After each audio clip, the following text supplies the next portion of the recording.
Welcome to As the Story Grows. I'm Brian Patton. Today we welcome Billy Butka from emo punk newcomers Sucker Punch to the podcast. Sucker Punch released their new EP, Better Pleasures, last Friday. Billy talks about the band's experience in DC, his love of Pokemon, the theme of Better Pleasures, working with Chris LoPorto, and more. Go give Better Pleasures a spin on your favorite streaming service. Also, make sure you're subscribed to As the Story Grows wherever you get your podcasts. Lots of pods, and if you aren't subscribed or plugged in, you'll miss an episode. So hit that subscribe button. To stay plugged in, you can also join the As the Story Grows mailing list and come hang out on Discord. You can also take your fandom to the next level and join us on Patreon. All Patreon members at the $1 a month level get early access to every podcast. Links are in the show notes. Enjoy today's chat with Billy Butka from Sucker Punch.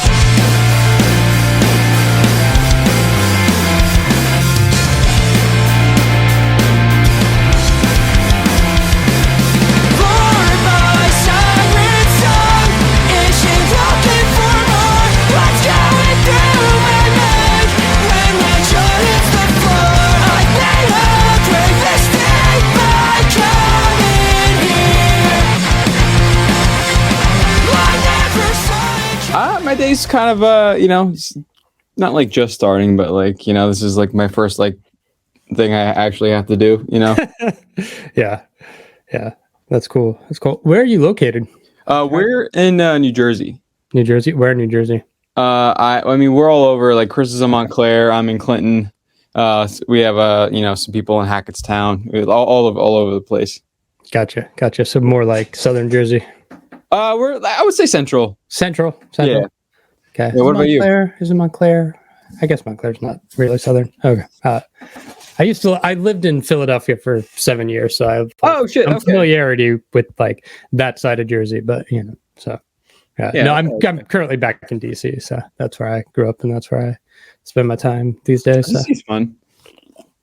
DC is great. That's awesome. Yeah. We played a show there in with our friends in Deer Spring, and that's a place called the Pie Shop. A really cool venue, but man, the area outside was a little sketchy to say the fucking least. Man, like it was just pretty wild. We stopped at a Denny's like right before, and dude, me and my girl were at just waiting for everyone to get here, and like.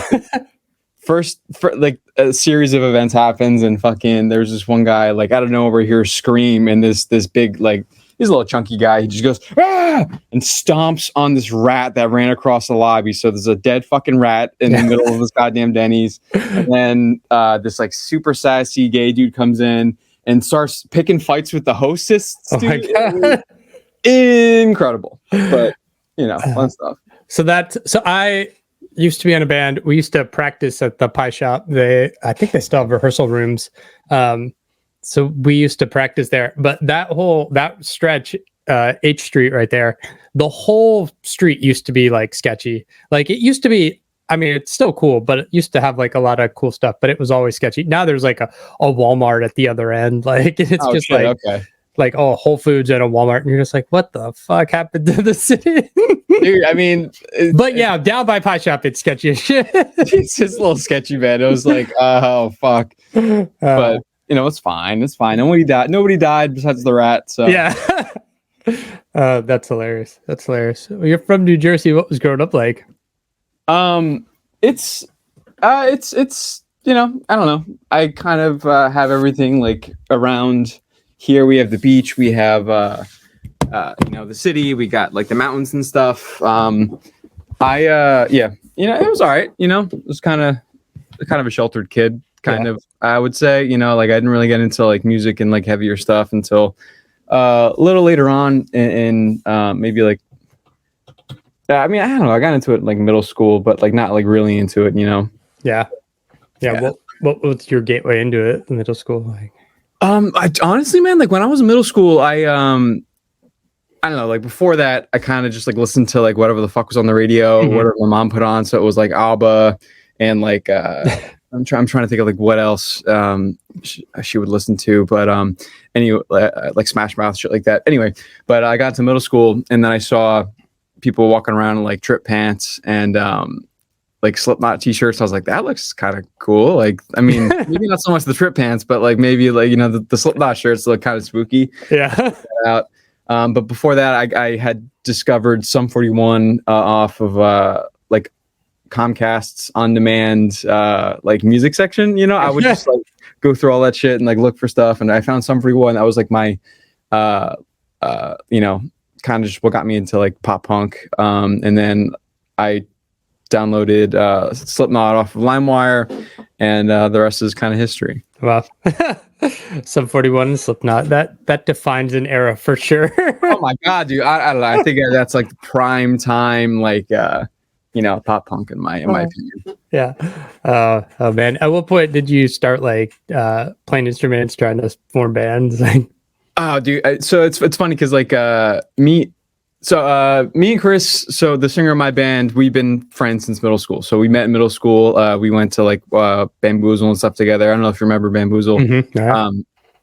But yeah, I think my dad just kind of asked me one day, he's like, hey, do you guys like want to take, you know, lessons or anything? Do you want to play guitar or something? And I was like, yeah, you know, let's do it. And he got us like our first guitars and stuff like that. And me and Chris started our first like band, which like never really was a band. We had like one riff that we just wrote, like played over and over again. And we called ourselves Duck, Duck, Death. And it was very bad, very dark in my life. But, you know, yeah, so we started fucking around like middle school. That's so funny. That's funny. What was the local scene like for you? Was there a good local scene, lots of shows happening, or was it just like having to drive out? Like, mostly having to drive out. There was a couple spots in my immediate area. And again, I didn't really get too into the scene until like later on in my life. mm-hmm. You know, there's like a big scene in Asbury Park, New Jersey. There's a scene in like New Brunswick, stuff like that. But they're all kind of different, you know, in their own rights. There's always been like a pretty decent hardcore scene over here, and pop punk. It's always been all right, you know. But like, you know, Allentown, PA, you know, was where we went to a bunch of shows. Yeah. Sayreville, New Jersey, they got some good venues over there. Yeah, so a little driving, more driving than not. Yeah. What was that transition for you from just like a casual fan of, you know, whatever pop punk's on the radio to like being active and involved in the scene? I mean, it's interesting being on the other side and seeing how like everything, you know, works and all the steps that need to go into things. And it's cool. You know, I don't know. I like using my head and like thinking about things and like campaigns and all this other stuff. And I don't know. It's more personable. It's more, I don't know. I connect it to, you know, I like connecting to people and I like talking to people, and, you know, it's, I don't know, it's like a more healthy, hearty kind of, being, you know, like the scene is like a living, breathing kind of thing, you know? Yeah. So it's been a very good experience, so far, and it's been like treating us pretty well. So I'm happy about it. That's cool. That's cool. How did Sucker Punch get started? So Andy, it was like the head honcho. He started this project as a way to cope with some health issues that he went through. He's continually going through. Do you know what Crohn's disease is? Mm-hmm. Yeah. Yeah. So he has ulcerative colitis, which is like the sister's disease to Crohn's, and he's like, you know, he's been pretty good, you know, knock on wood, for the last couple years and stuff like that. But in like 2018, I think, he was going through a bunch of really bad flare-ups. He was in and out of the hospital and all these medications and stuff. So he started this project, Nude Shoes, and that was more, I guess, Midwest emo-y kind of stuff. Yeah. And at the time, I was recording with our producer, Pat Reese, in Old Bridge, New Jersey. And I was doing like post-hardcore kind of Under Oath-y flavored stuff.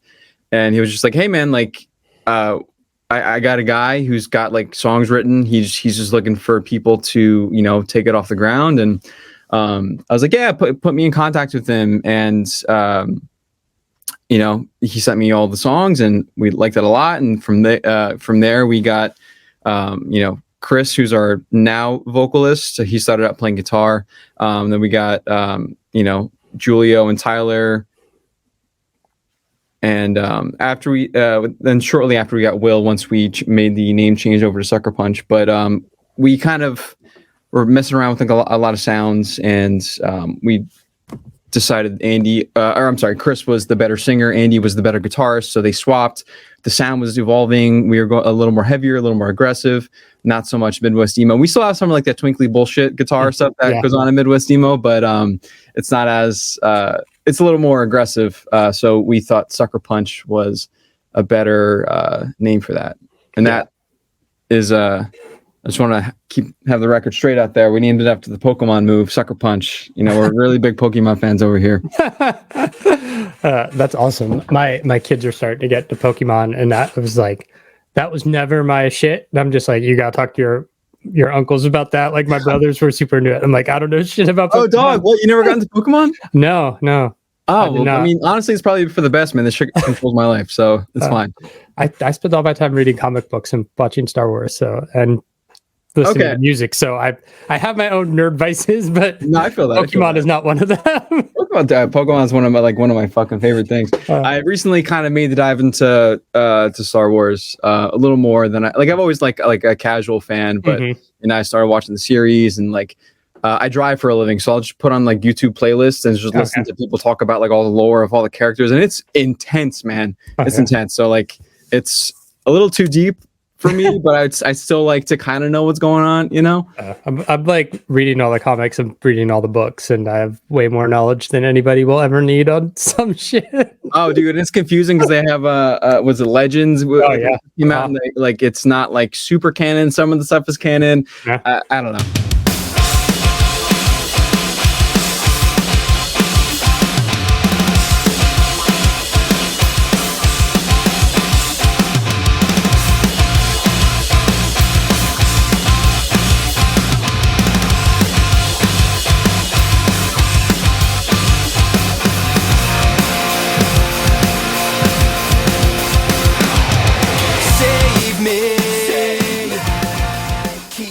You guys started the band, started releasing singles according to Spotify, in that 2018, 2019 time frame, when COVID hits, was there just this okay, well, fuck, that's it, that's over? It sucked, man. It really fucking sucked. We recorded the music video for the first version of Billy's Here, and we dropped the song, dropped the video, and a week later, everything shuts down. So not only is can no one? I think we played that song once live, and so we weren't able to play it out. People were super invested in the news and listening. No one knew what was going on, So it kind of took the wind out of our sails a little bit.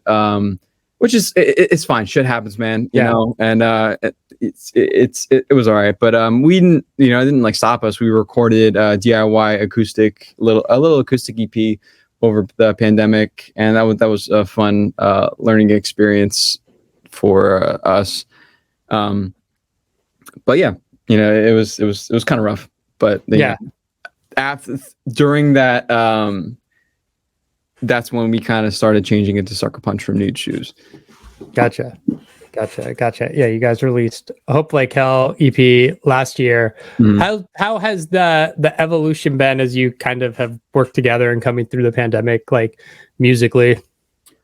Again, this started out as Andy's thing, and he plays a lot of open tunings, he plays a lot of twinkly shit, and we were able to just I don't know, I'm it's kind of a weird thing to grapple because you have to make music that you enjoy making and playing and listening to, but at the same time make music that other people can relate to and will respond to and just dig. So I don't know, for me personally, I love breakdowns, two steps. I like some more of the heavy stuff. So we tried to put some more of those elements in it while still maintaining some of the pop sensibility and catchy, riffy, noodly stuff from the Nude Shoe stuff. And I think we got a pretty good balance of that.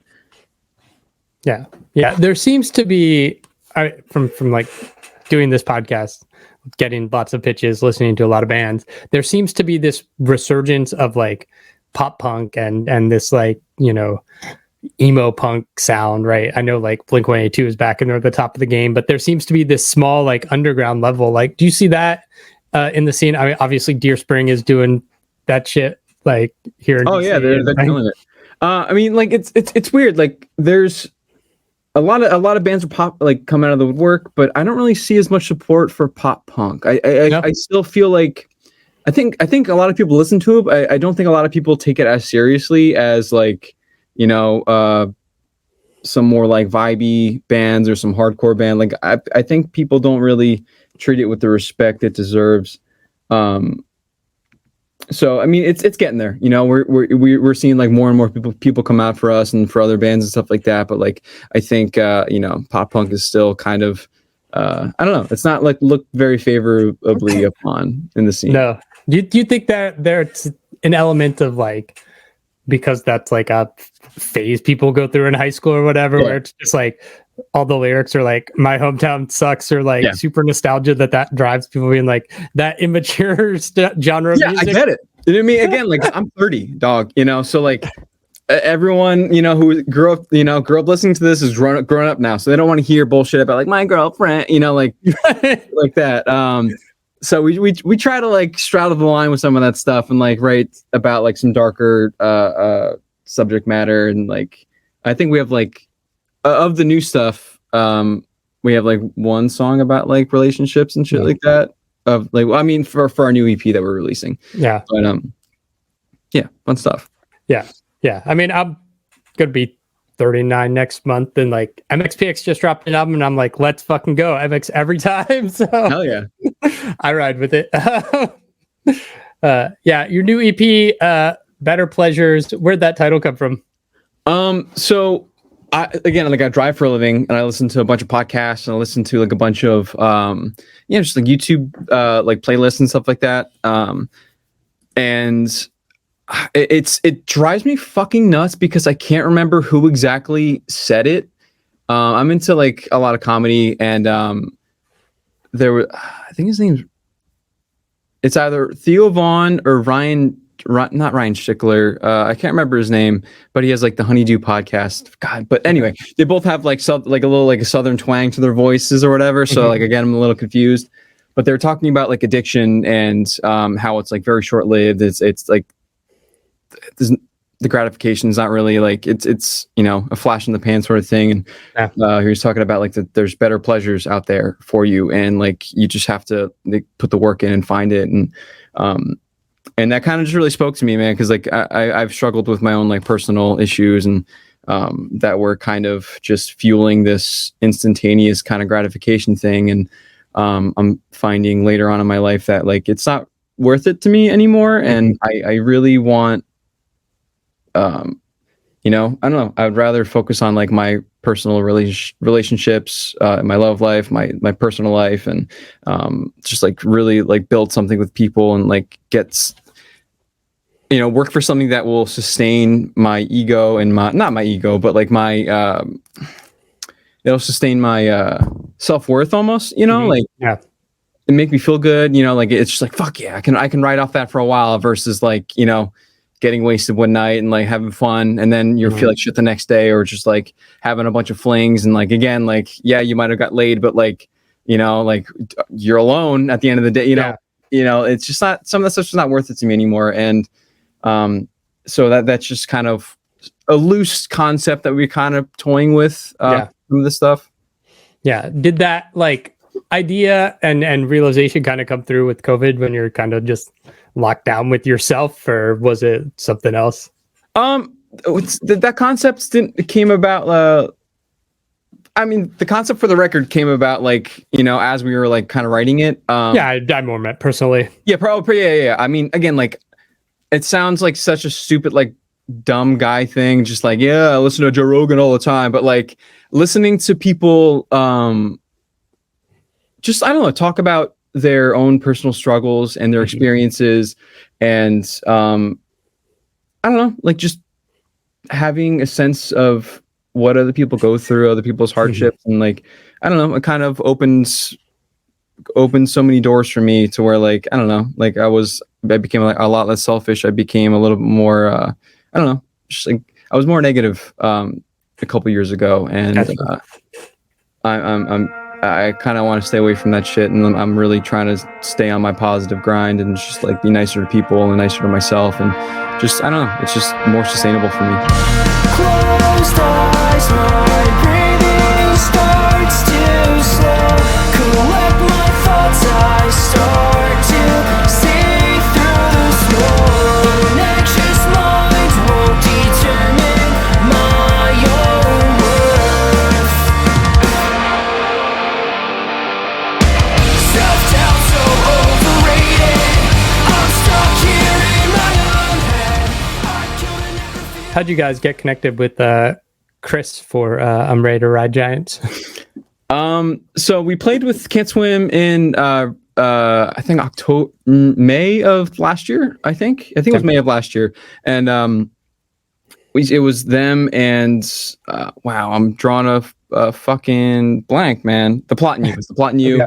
at this really cool venue called Elevation 27 at in Virginia Beach, and yeah. So we played a killer show, and they were very nice. We were sitting next to them at the merch booth, and we had asked, Chris, hey, like, we're working on some stuff. Like, do you, are you interested at all? And a feature. And he said, yeah, man, we'll play it by ear, whatever, hit me up when you guys are more ready for, or more ready for some actual talks and stuff. And then we just hit him up on Instagram, and he's like, yeah, man, we'll do it to it. Nice. Album is out next Friday. Yeah, man, I'm very excited. Yeah, that's cool. What is the rest of this year, or like next year, looking like for you? I know touring for small bands is still really fucking hard after COVID, and harder than it was. We're waiting to hear back on some stuff where we might be hitting the Midwest a little bit. But to celebrate the release of this record, we're playing in my opinion, one of the best venues in New Jersey called the House of Independence, and we're headlining it with our friends Halogens, who are also releasing an EP at the time, or around that time, I should say. And so we're very excited for that, and that's on November 4th. Anyone listening who's close to the area, definitely come out. It's going to be a fucking banger. It's a great room, a great music scene in Asbury. So let's hope it pays off. This way again. Self-doubt so overrated. It feels like I'm stranded. I'm stuck here in my own head. Self-worth has been taken. I could never feel this way. I could never feel this way again. I could never feel this way again. I could never feel this way. Thanks for listening to As the Story Grows. Our intro music was written and composed by Jeremy Hunt. The As the Story Grows theme is by Bob Nana. If you like what you hear, subscribe wherever you get your podcasts and give us a rating and review. If you'd like to support the show financially, you can join us at patreon.com/asthestorygrows. Be a part of our community and join the ongoing conversation over on Discord. If you enjoy this episode, share it on social media with your friends. Much appreciated, and thanks for listening. I never felt so young and alive.